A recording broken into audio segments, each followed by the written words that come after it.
Bon, soyez le bienvenu. Bonjour. On est sur la piste cyclable. Ahmed Abdelsamad, Pinar Cetin, venez, on se déplace un peu. Vous ne vous connaissez pas. Je vous connais par la télévision. Par la télévision, d'accord. En tout cas, tu es le bienvenu ici. On est devant la mosquée parce qu'à l'intérieur, c'est plein à craquer. Il n'y a vraiment plus de place. Les gens sont en train de rompre le jeûne. C'est ça. Voilà. Est-ce que vous... Je suis surprise par vos gardes du corps. Il ne faut pas avoir peur. Non, non, bien sûr, je n'ai pas peur de vous. Absolument pas. Ni de notre communauté. Oui, mais nous sommes en pleine rue et comme vous le savez, tout peut arriver. Qu'est-ce que ça vous fait d'avoir Ahmed devant vous? Vous savez qu'il est très critique envers l'islam. Est-ce qu'il y a quelque chose en particulier que vous aimeriez lui dire? Je dis plein de choses quand je l'entends à la télé. Alors maintenant, j'aimerais que vous me les disiez en face. Bien sûr, pas de problème. En fait, je suis souvent furieuse contre vous quand je vous vois à la télévision. Je suis quelqu'un de très ouvert.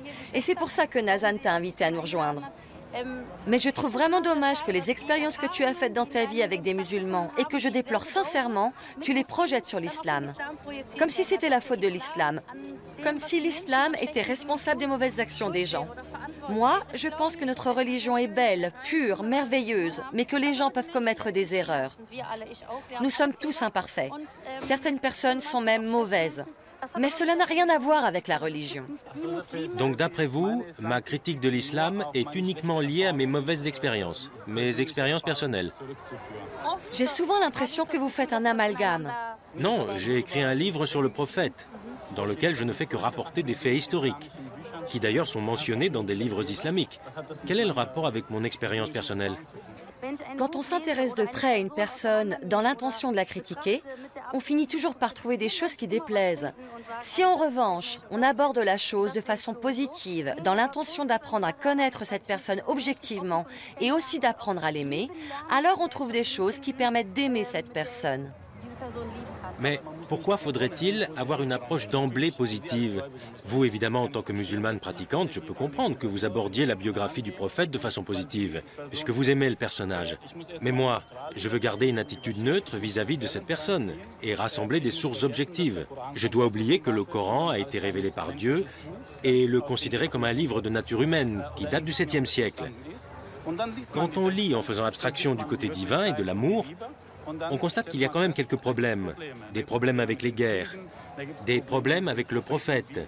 Dans le Coran, comme dans les sources, il avait des femmes qu'il considérait comme butin de guerre et avec lesquelles il avait des rapports sexuels, par exemple. C'est un passage où... Ce n'est pas un passage du Coran, tel que vous le citez, donc... C'est la sourate 33.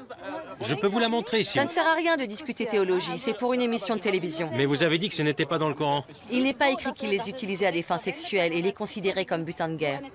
Ce n'est pas dans le Coran? Non. Ok, alors lisons ensemble la sourate 33. Il faut que j'aille chercher un Coran. Ok, d'accord. Moi, j'ai la sourate en tête, pas vous. Et c'est bien là le problème. Pour moi, le prophète est un homme qui a apporté une révolution. À une époque où les femmes ne valaient rien, où elles étaient vendues comme des marchandises. Une époque où des petites filles étaient enterrées vivantes. Le prophète est venu et il a dit « L'homme et la femme sont égaux devant Allah ». Je peux dire un mot à ce sujet? Et pour moi, cela prouve qu'il respectait les Et femmes. moi, j'ai la preuve qu'avant l'islam, les femmes étaient déjà égales en droit. Oh, je vous en prie. La première femme du prophète était une riche commerçante et elle était aussi son employeur. C'était avant l'islam. Elle lui a donné du travail et elle l'a même demandé en mariage. Oui, mais elle était un cas à part dans cette société. Vous n'allez pas nier le fait que des petites filles étaient enterrées vivantes. C'était une tradition arabe. C'était une légende. Nous n'avons pas les mêmes sources, donc on ne peut pas s'entendre. Une dernière question. Vous avez dit qu'avant Mahomet, les fillettes étaient enterrées vivantes. Oui, Comment Mahomet et ses amis ont-ils pu épouser chacun 4 femmes si auparavant toutes les petites filles avaient été enterrées vivantes? C'est une légende. Moi, ce que je remarque, c'est que pour vous, le prophète est sacré et qu'on franchit une ligne rouge dès lors qu'on le critique. je pense que les sources auxquelles M. Abdelsamad se réfère ne sont pas celles que moi j'ai lues. Ok, alors allons à la mosquée et je vous montrerai. Aujourd'hui, ce n'est pas le bon jour. Alors une autre fois si vous voulez. Mais c'est dans sa biographie officielle. Et c'était ça ma source. Vous accepteriez de vous revoir une autre fois?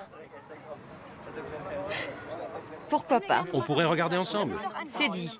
Madame Cetin a accepté de te revoir. La prochaine fois, peut-être sans caméra. Oui, C'est déjà une... une proposition de dialogue. Oui. Oui. Maintenir le dialogue, c'est positif. Oui, moi ça me va. Ok? Ok. Parfait, c'est super.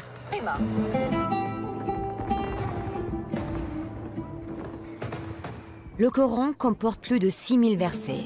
Et selon Ahmed, 206 d'entre eux peuvent être considérés comme problématiques. Après cette discussion, je me sens un peu nerveuse. Peut-être à cause des feux d'artifice ou des gardes du corps qui maintenant surveillent Ahmed de très près. Merci et passez une bonne nuit. Merci. Portez-vous bien et priez pour moi. Alors que nous quittons les lieux, nous sommes interpellés par un homme qui visiblement a reconnu Ahmed. Sur le trottoir devant la mosquée, c'est l'attroupement. Hört ihr mit eurer Lügerei auf? Deutsche mit Medien belügen jeden. Ahmed, je t'en prie. Ich wollte ihr Anliegen hören. Ahmed, s'il te plaît.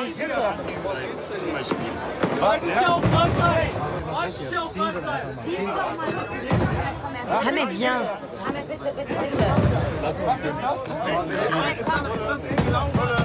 Ahmed, s'il te plaît, allez.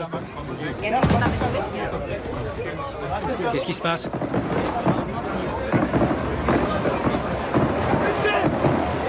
J'ai entendu, bientôt ce sera comme en France. C'est clairement une menace.